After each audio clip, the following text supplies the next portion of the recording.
The Night the Sky Cried Fire, the Great Fire of London, 1666. In the early hours of September 2nd, 1666, a small fire started in a bakery on Pudding Lane in London. It seemed like an ordinary fire at first, but strong winds and wooden buildings turned it into a nightmare. The fire spread quickly from house to house. People ran into the streets, carrying what they could. Buildings exploded as barrels of oil and alcohol caught fire.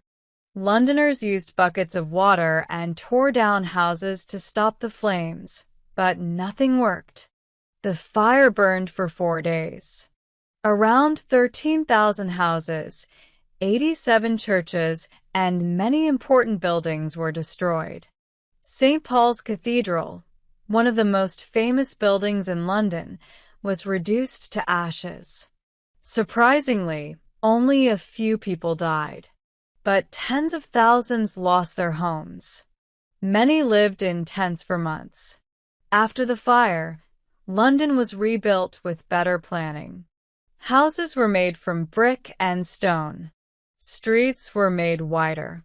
Firefighters became more organized.